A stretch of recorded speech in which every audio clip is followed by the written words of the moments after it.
Welcome to the Mental Pulse Podcast. Today we have with us Mr. Nathaniel Root. Welcome, Nate. Well, thank you so much. Excited to be here and get to talk with you today. Oh, such a pleasure to have you. So let me backtrack. It's not Nate, it's Root. My Yep. fault.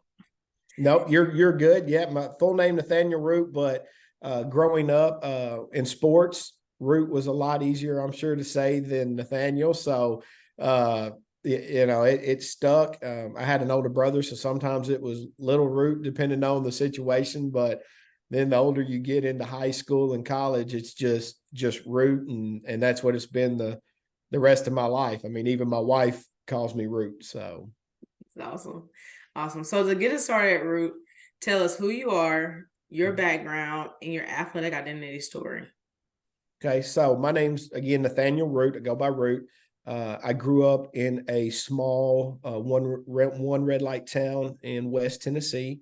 Kind of grew up on a farm. Just didn't have the animals. Had a lot of land, but not the animals. But grew up a huge Memphis basketball fan. My mother was on the first volleyball team ever at what was then Memphis State.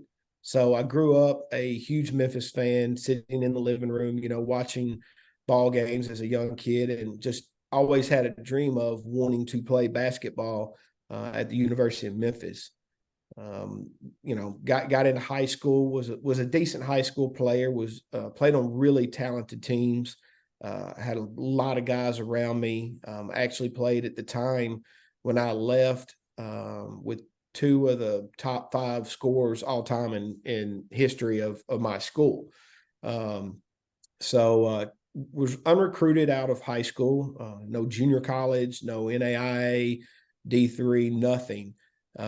So the summer before my freshman year of college, I remember I was working with my dad. He had his own masonry company, and one of his friends was helping us that day. And I just remember talking to them about, I want to play basketball, but nobody wants me. And they said, well, where do you want to play? And I said, well, if I could pick anywhere, I would love to play at the University of Memphis. And they said, okay, go enroll and go walk on.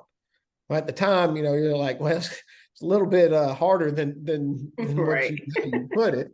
So anyway, I enrolled at Memphis. Went the fall of 1999, and went to walk on tryouts in October.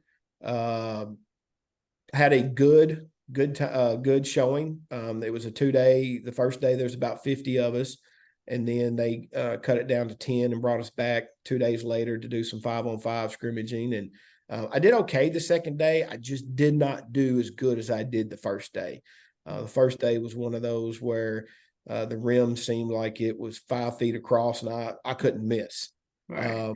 But they ended up keeping a guy that had already had been working out with them that fall, so they kept him, and they promised a football player that he could join the team after football season was over with. Well, he did, and then after Christmas, December, he decided he wanted to go back to football. So when we came back to school in January, I got a call from the coaches and said, hey, we'd love for you to come walk on and start practicing. Can't promise you that you'll ever get to dress or play, but we need somebody to practice. And of course, anybody in my position was Right. like, yeah, I mean, I'd love to, whatever it takes. So started practicing, and I wasn't practicing a week, and I was getting to dress out. So finished my, freshman year as a walk-on. That the end of that season, that spring, Memphis hired Coach John Calipari, who's at Kentucky now, hired him. I stayed a walk-on my sophomore year, got to play a little bit because of some injuries and suspensions, and did pretty good. And at the end of that year, Coach Cal had a team meeting with everybody, and had no idea, but he just announced to the whole team that, we're putting Root on scholarship. And it was one of those, nowadays you see it and it's videoed, and they Right. put it on YouTube and show, but it was one of those moments where the guys were just so excited for me and jumping around and hugging. And, so that was a moment that I'll never forget. So Then junior, senior year, I was on scholarship, and started my very first game my junior year. Couple of the starting guards were late to a class, and so Coach Cal said, "You're not starting." And so he started me and one of my roommates, who happened to be a freshman that year, as our first start together. And I came in and made the first three of the game, Okay. first points of the game, first three of the game. I can remember the opposing coach at UAB, Coach Bartow at the time. I wasn't on their scouting report, and we had a really good post player, Kelly Wise, and they were like, "What do we do? What do we do?" Like, double off the white guy. That's all I heard was double off the white guy. And so we threw it into Kelly Wise, and the guy left me to go double. He kicked it to me, made the first three, and they didn't double off me Not again. anymore after that. So, but then went on to my senior. We won the NIT my junior year, and then went on to my senior year, where I started two other games my senior year, and then made the NCAA tournament that year. So really, after that, I got into some college coaching at the University of Texas, El Paso, and at Auburn for a year, before I decided to get into high school coaching. And then from there, have moved into business and entrepreneur stuff. So Okay. that's my history story. So. Okay. Sounds good. Sounds good. So was basketball the only sport that you really played? Or did you play anything? No, that's a great question. In high school, they started a soccer team my sophomore year. Grew up playing soccer, little league soccer, but it never went after that. And so the high school started one my sophomore year, and by my senior year at the time, I was way better in soccer than I was in basketball. I ended up getting district MVP, region MVP, awards like that in soccer. And I was better at that, but that was not my love. And then when I got to Memphis, they hired a guy, I believe his name was Coach Richie Grant.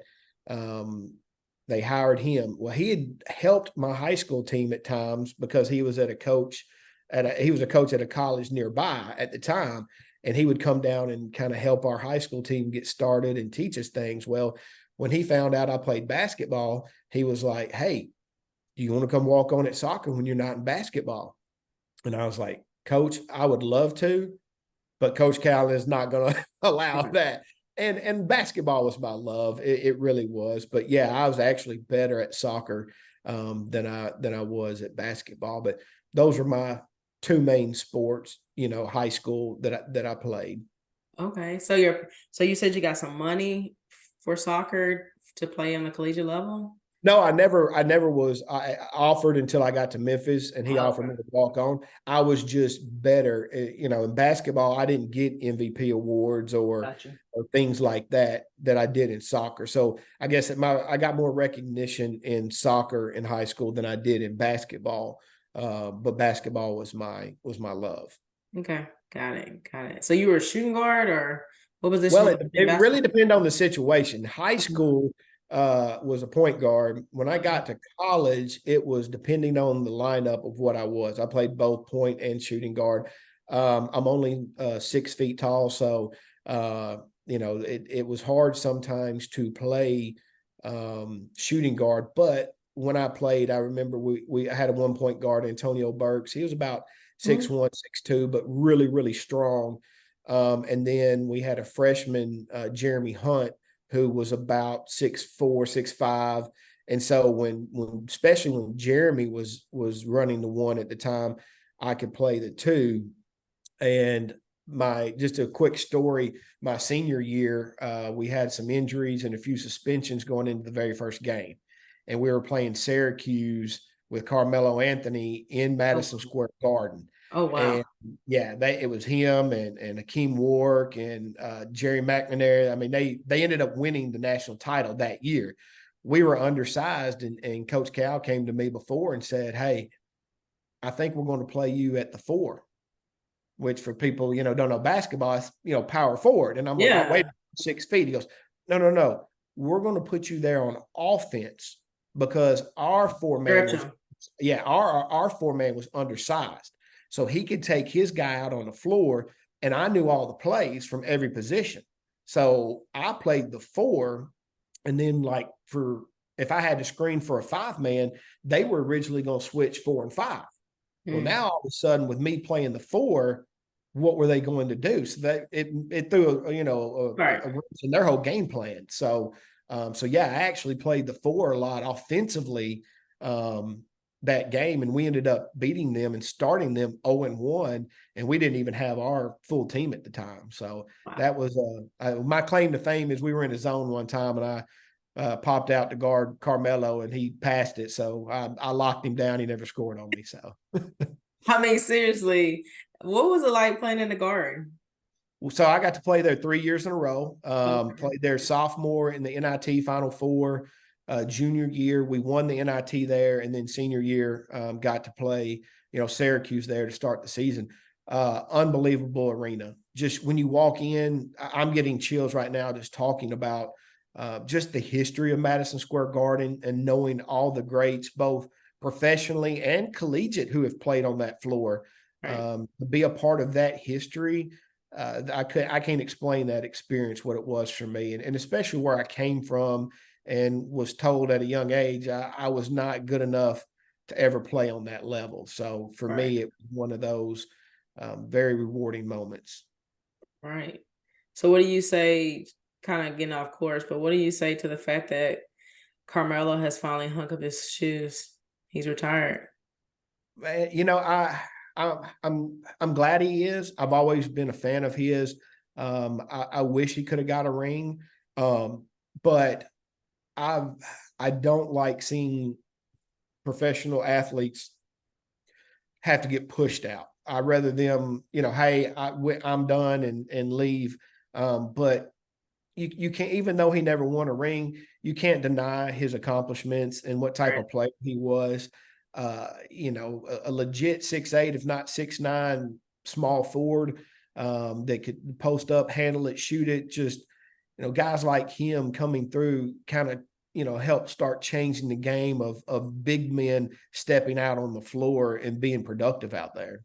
Right. No, absolutely. He definitely did expand the game in that regard. I kind of do wish though he was more so in the paint, just a tad bit more. I understand. Because I think that would have helped his game even more and Right, definitely made him really hard to guard. right. Uh-huh. But definitely kudos to his career and what he has done collegiately as well as professionally with the game of Yes. basketball. And his son is actually pretty good. I've been seeing Yes. some clips of him on Instagram. He's pretty good. So And that's what's it's weird for me now to see like his son playing. I played with a guy named DeJuan Wagner.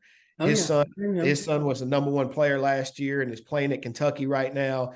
So it's like, wow, now I'm getting to enjoy watching my teammates or people that I've played with. Now I can enjoy Yeah. watching their kids have success, just like they did. Right. Right. So going back to your athletic identity story. So you got a chance to walk on to Mhm. like live your dream, walk on to play at University of Memphis. And you actually started, and the fact you got to play for Cal, like talk about playing for Cal. Like So, oh, so he's pretty yeah, well known. I remember when my for end of my freshman year when he got hired and our first team meeting with him, and he told us this is going to be the hardest thing that you've ever done in your life. This is going to be, I want to find out who's committed and who's not. And I never try to compare sports to military. Never want to do that. But to me, that's the hardest thing I could have done without joining the military. Um, it was 5 a.m. workouts, the running, and not only the physical side of it is he prepared you mentally. So he tried to make practice and workout so hard that by the time you got to a game, you were so excited because it seemed so much easier than Mm, what you were doing in practice, um, or in your workouts. But you talking about just getting to play 3 years for him, and also wanting to be a coach. So not only did he affect me as a player, but also affected me as a coach, and got to learn from one of the best on how you prepare a team. Or for him coming in, he had to set a standard of how Memphis basketball was going to be. And I'll tell you this, I sat in with a recruiting pitch he made to Amari Stoudemire. A lot of people don't. When Amari Stoudemire came out, he went straight from high school to the NBA. But if you ever listen to any of his interviews, if he would have gone to college, it was Memphis, and he wanted to go. And I was a part of his host on his visit. And Cal, I remember sitting there, this is Amari Stoudemire. And he's telling him, I'm not guaranteeing you playing time. I'm not guaranteeing you starting. I'm not guaranteeing you anything except one thing. If you come here, I'll make you the best version of yourself, both on and off the floor, that you can be. That's all he promised. And for me, as someone wanting to be a coach at the time, man, that resonated. Like, if Coach Cal at the top of his game can sit here and tell a 5-star recruit, all I'm going to promise you is I'm going to make you the best you can be. I was like, how could you not be that type of coach when you get into that position? So, Right. Yeah, that's pretty good. Because I mean, in my eyes, Cal is like a somewhat of equivalent to Nick Saban, just because he's just that good and that dynamic in what he does with the guys on and off the court, like you stated. So pretty powerful collegiate experience in my eyes. Looking back over your time at Memphis.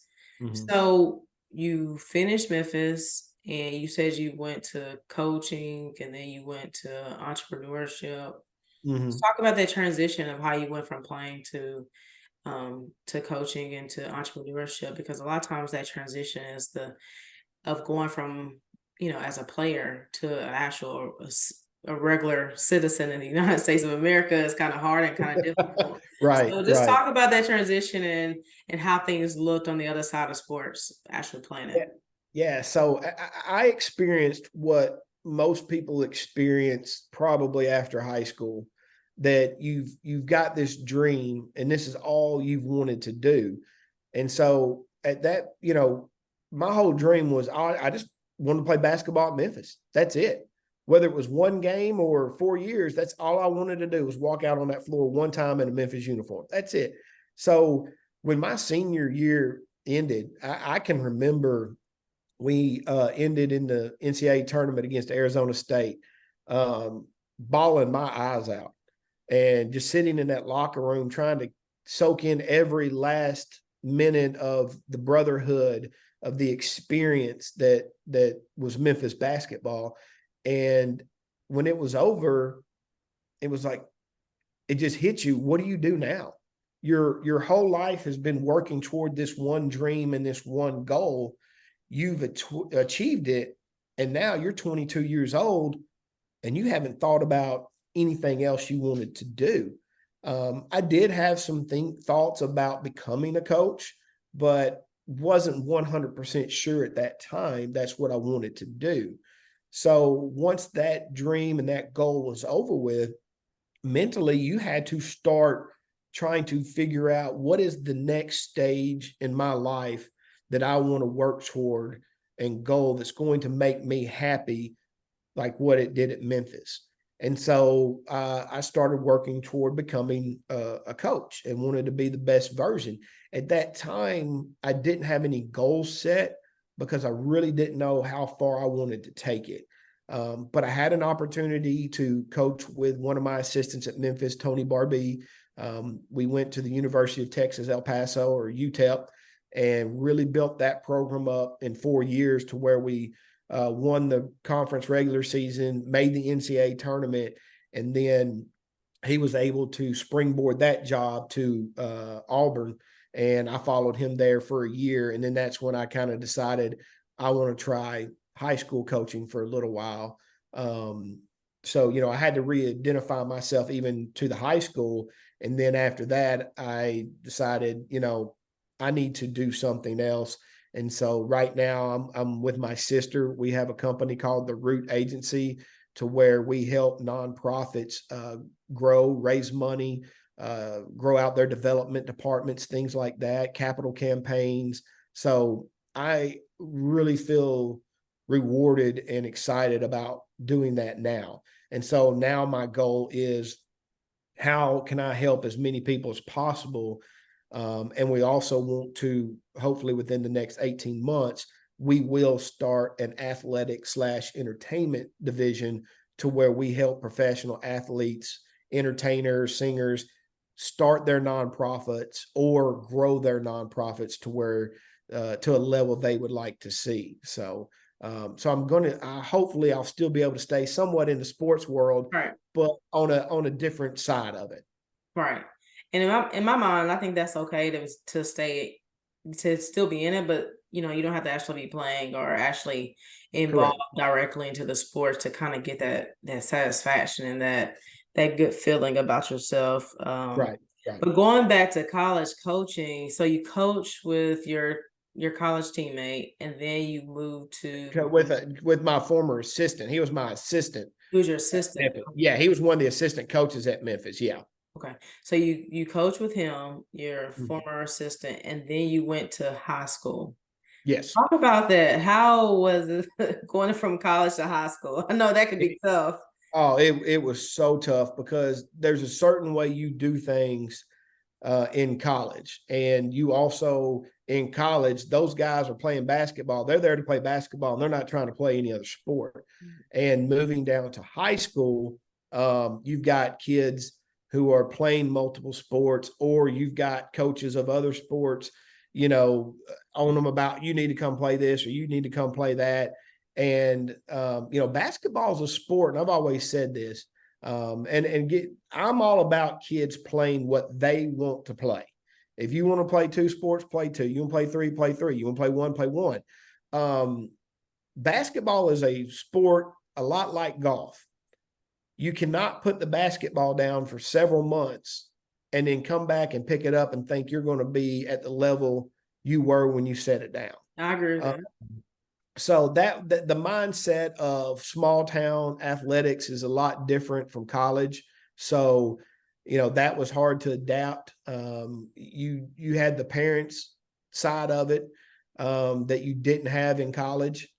Yes, you had parents when you were recruiting this or that, but once they got on campus, it was almost like they were your child to take care of from Right. from their own. But yeah, the mindset of parents and the overall high school, it just is a lot different from college. And I'm not gonna lie, it was hard for me to adapt to that, Yeah.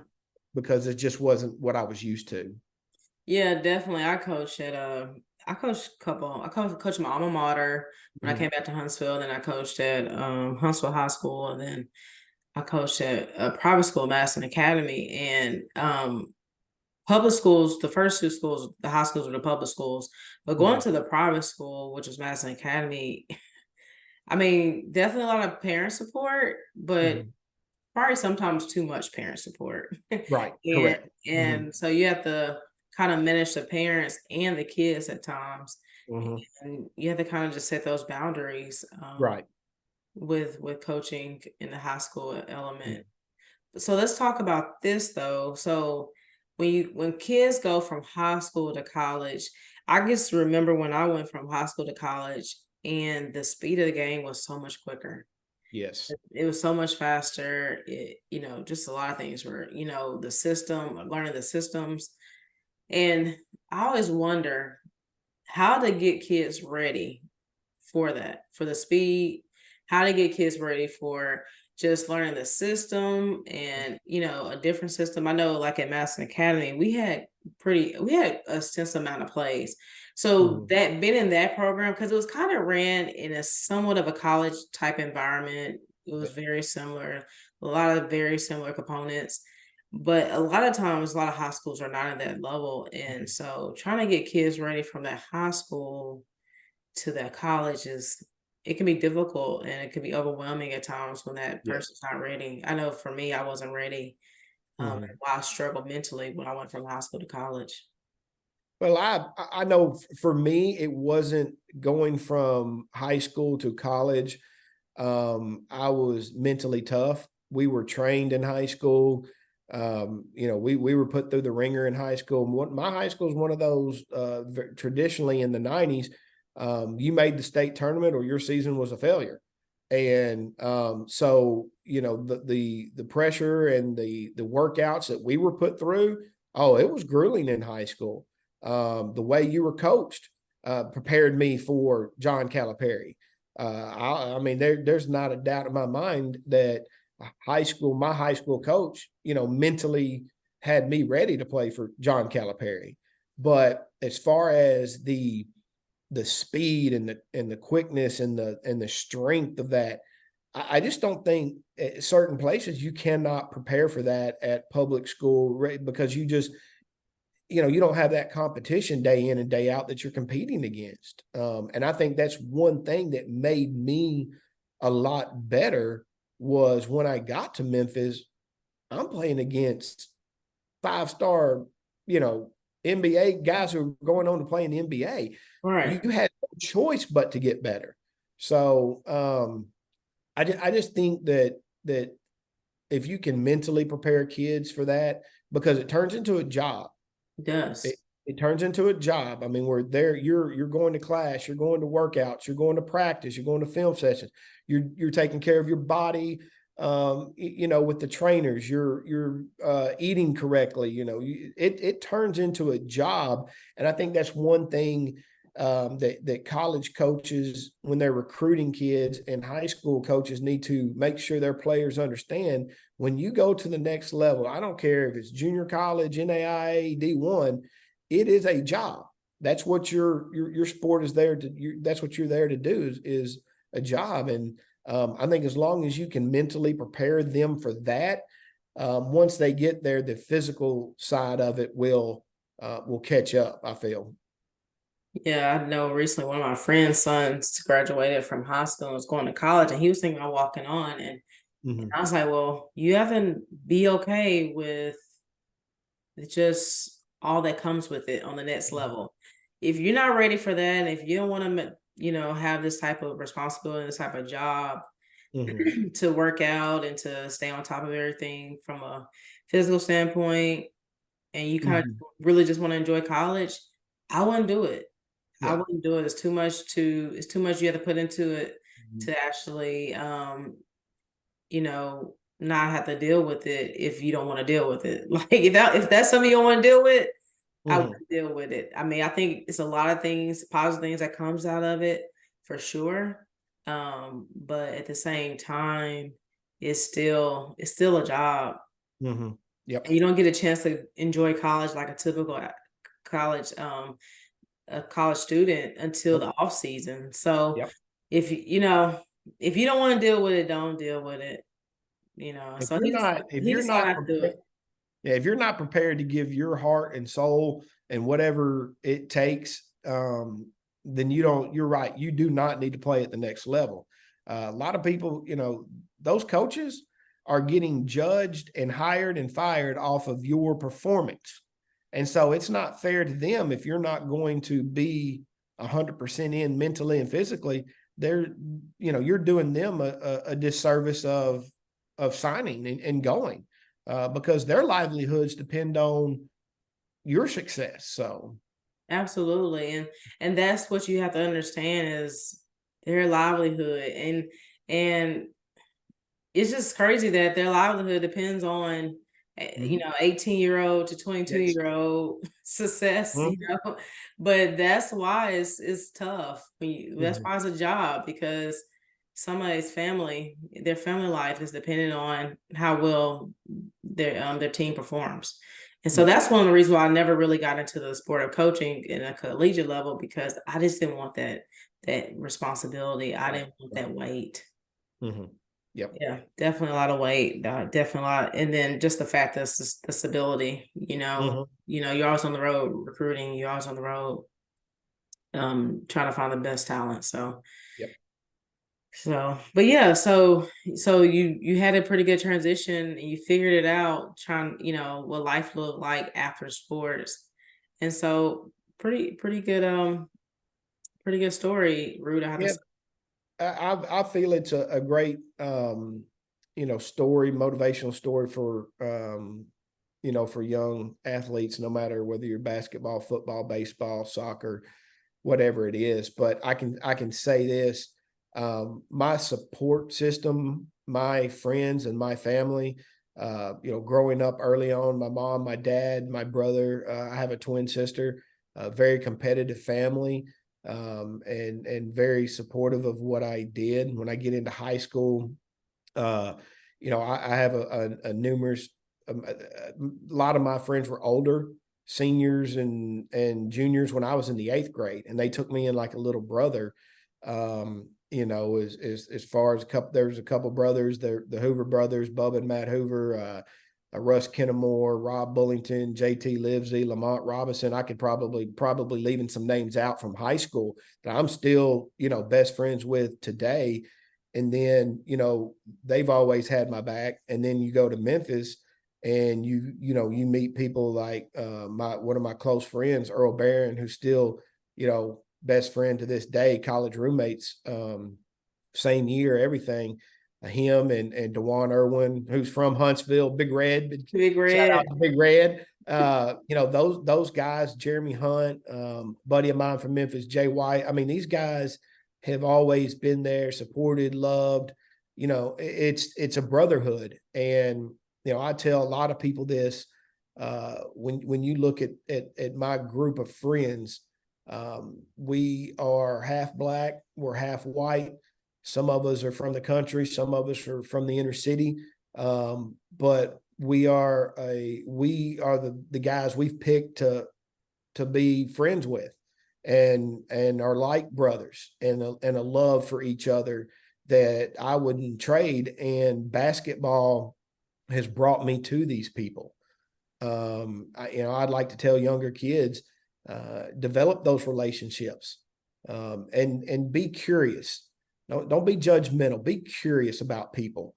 Ask questions of why things or this or that, about people's livelihood or where they came from, and be curious to understand people. And don't be curious to judge. Be curious to understand about people in our world. Yeah, that's the beauty of sports. I will say that's the beauty of sports. It definitely brings people together that probably normally would not be together. And Yeah, because you have a common love. I mean, that's why they say music is always a common thing amongst everyone because right. music brings people together. And just like Yeah. sports is the same way for the people that love sports. But Mhm. yeah, When definitely, you're definitely when you're impressed. when you're running those suicides at 5:30 in the morning, or lifting weights, or you're on that late plane ride back at 1 a.m. from a ball game, and you're sitting there on that plane, or you're doing that with your teammates, you get close. Oh, absolutely. You get close, and you develop that bond, of a brotherhood that you you you don't ever want to lose. And I'll tell you one list about another friend of ours. His name is Raman Lovelang. Hmm. He played football and basketball at Wake Forest, Oh, wow. from North Carolina. We met him because one of our high school teammates went to play at a college. So we met one of his teammates, became friends with him. He moves to Orlando. He meets Ramen. We go to see him. We meet Ramen. Ramen becomes part of our group, and it's all because of sports. And I think that's a beautiful thing that sports can open up, for people. Absolutely, absolutely. Well, hey, I want to say, Root, I really appreciate you being on the podcast today. Definitely have been a great time by me, and hopefully you enjoyed the same. Thank you. Thank you. I enjoyed my time. Thank you so much. And I wish nothing but the best and much success to the podcast and everything you're doing. I appreciate it, Root. You take care. Talk to you soon. Thank you. All right.